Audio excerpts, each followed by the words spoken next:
Adaobi became a billionaire at 23, while her family begged neighbors for food just to survive.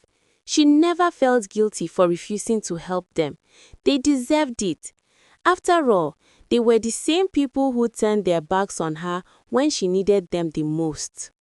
Our story began in a small village, where mud huts leaned close together like old friends whispering secrets beneath tall palm trees. Her parents weren't rich, but they were warm. Her father carried this soft kind of strength, the type that makes a child feel invincible. Then, one rainy evening, life changed with no warning. A crash, a scream, a broken lantern, a fire spreading through their little hut. By morning, Adobe was an orphan. She didn't fully understand death, but she understood empty space. The silence in her mother's hot kitchen, the absence of her father's footsteps, the way their compound felt too big. During the burial under the shade of a palm tree, people cried loudly. Adobe sat on a little stool, shivering. Her small fingers clutched the wrapper around her shoulders. Then her father's younger brother, Uncle Chike, stepped forward. He lifted her into his hands and said the sentence everyone praised him for. "She is my daughter now. I will raise her." People clapped. Women nodded. Her mother's sister said, "Chike, God will bless you." Adobe hugged his neck. She wanted to believe her nightmare was ending. And for a few months, it looked like it would.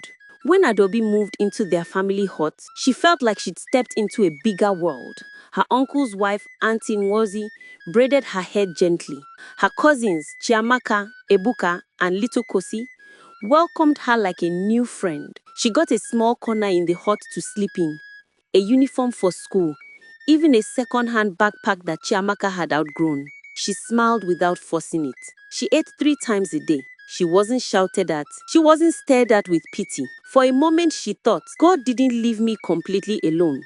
She washed plates, swept the sandy compound, fetched water from the village stream. But she didn't mind. It felt good to help.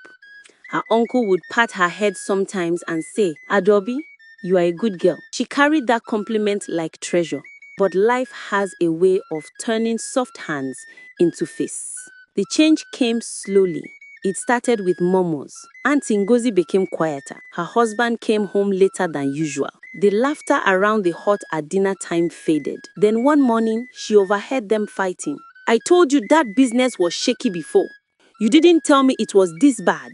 So it's my fault they laid me off." The next day, Uncle Chike sat outside under a palm tree for hours, his head buried in his hands. Adobe didn't understand, but children don't need explanations. They read emotions